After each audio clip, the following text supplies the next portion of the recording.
आज हम बात करने वाले हैं एक ऐसे केस के बारे में जिसने ना सिर्फ दिल्ली बल्कि पूरे देश को हिलाकर रख दिया था। ये कहानी है विश्वास की, मनोविज्ञान की और एक ऐसी त्रासदी की जिसे आज भी पूरी तरह समझ पाना, सच कहूं तो, बहुत मुश्किल है। तो चलिए चलते हैं सीधे भारत की राजधानी दिल्ली। तारीख थी 1 जुलाई 2018। जगह बुराड़ी का संत नगर इलाका। एक ऐसा इलाका जहां एक परिवार के लिए वो सुबह उनकी आखिरी सुबह बनने वाली थी। देखिए, बाहर से सब कुछ बिल्कुल नॉर्मल था। एक आम रविवार की सुबह थी। सड़कों पर वही रोज की चहल पहल, लेकिन एक घर के अंदर एक अजीब सी, एक गहरी खामोशी थी। और वो खामोशी अपने अंदर एक बहुत ही भयानक राज छिपाए हुए थी। और उस राज के केंद्र में थी एक संख्या, 11। जी हाँ, एक ही परिवार के 11 लोग, 11 सदस्य, जिनकी किस्मत मानो एक ही धागे से बंधी थी। सवाल तो यही था कि आखिर कैसे कैसे एक पूरा का पूरा परिवार अपने ही घर में इस तरह खत्म हो सकता है। यही वो सवाल है जो इस पूरी गुत्थी की जड़ में है। तो चलिए साथ मिलकर इस रहस्य की एक एक परत को खोलने की कोशिश करते हैं। तो सबसे पहले बात करते हैं उस खौफनाक खोज की जिसने सचमुच पूरे देश में सनसनी फैला दी थी। जब पुलिस उस घर के अंदर पहुंची तो जो मंजर उनके सामने था वो किसी के भी होश उड़ाने के लिए काफी था। देखिए, घर में कोई जबरदस्ती घुसने का निशान नहीं था, मतलब नो फोर्स्ड एंट्री। किसी तरह की लड़ाई झगड़े या छीना झपटी का भी कोई सबूत नहीं। यहां तक कि घर का कीमती सामान भी बिल्कुल वैसे का वैसा रखा था। तो फिर हुआ क्या था?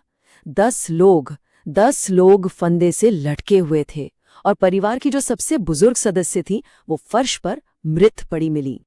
अब आप खुद सोचिए, ये केस कितना अजीब था। कोई संदिग्ध नहीं, कोई मोटिव नहीं। ऐसा लग रहा था मानो पुलिस की जांच शुरू होते ही एक बंद गली में पहुंच गई हो, जहां से आगे कोई रास्ता ही नहीं था। तो जब फिजिकल एविडेंस से कोई रास्ता नहीं निकल रहा था, तब इन्वेस्टिगेटर्स ने अपनी जांच की दिशा बदली और उन्होंने जवाब ढूंढने के लिए एक ऐसी जगह नजर दौड़ाई जिसके बारे में शायद किसी ने सोचा भी नहीं था। इस केस का जो सबसे बड़ा सुराग था, जो पहला ब्रेक थ्रू था, वो ना तो बॉडीज पर मिला और ना ही क्राइम सीन पर। वो सुराग छिपा था कुछ पन्नों में। जी हाँ, पुलिस के हाथ लगी परिवार की डायरियां। और बस यहीं से इस पूरे केस ने एक ऐसा मोड़ लिया जिसने सब कुछ बदल कर रख दिया। और ये कोई आम डायरी नहीं थी। ये असल में उस परिवार के सबसे गहरे राजों का एक पिटारा थी। एक ऐसा पिटारा जिसने इस पूरी त्रासदी की वजह को सामने ला दिया। पुलिस को 1-2 नहीं बल्कि पूरी 11 डायरियां मिली।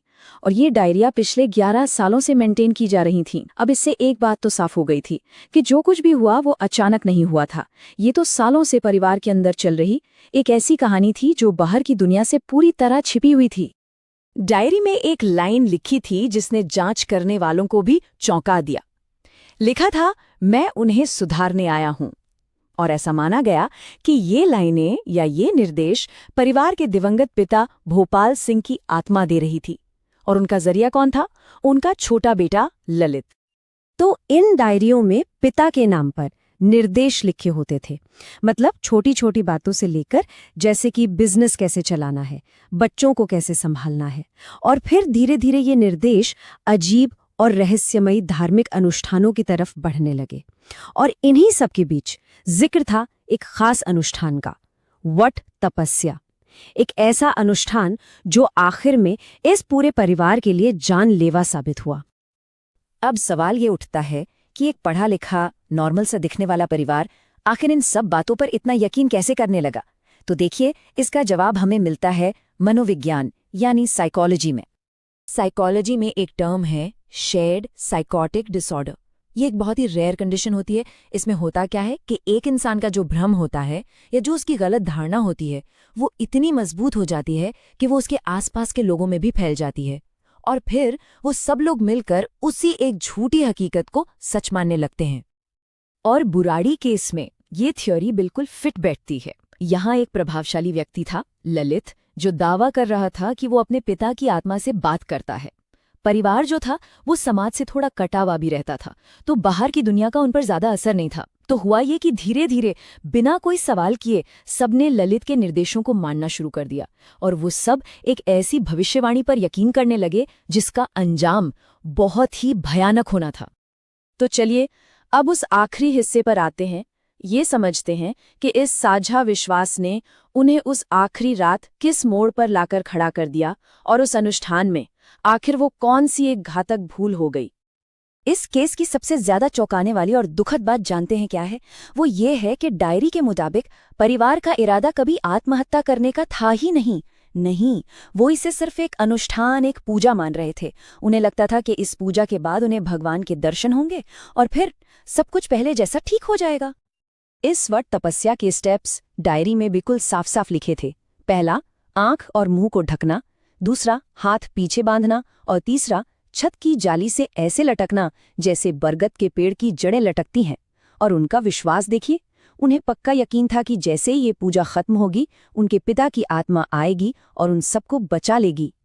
डायरी की एक और लाइन उनके इस पक्के विश्वास को दिखाती है। उसमें लिखा था, लटकने से डरना नहीं चाहिए, ये भगवान की कृपा है। सोचिए, उनकी नजर में वो मौत की तरफ नहीं जा रहे थे, वो तो एक दिव्य अनुभव, एक डिवाइन एक्सपीरियंस की तरफ बढ़ रहे थे। तो असल में इस पूरी कहानी का जो सबसे दुखद सच है वो यही है कि वो लोग मरने के लिए नहीं लटके थे, वो तो जिंदा बचने की उम्मीद कर रहे थे। उनकी मौत असल में एक बहुत शक्तिशाली साझा भ्रम से पैदा हुई एक भयानक गलतफहमी थी। बुराड़ी का ये केस हमारे सामने एक बहुत ही गहरा सवाल छोड़ जाता है। आखिर क्या होता है जब मोक्ष पाने के लिए किया गया कोई विश्वास किसी को एक ऐसे भयानक अंत की तरफ ले जाता है जिसकी कल्पना भी नहीं की जा सकती। ये केस हमें इंसानी दिमाग की गहराइयों और विश्वास की ताकत के बारे में बहुत कुछ सोचने पर मजबूर कर देता है।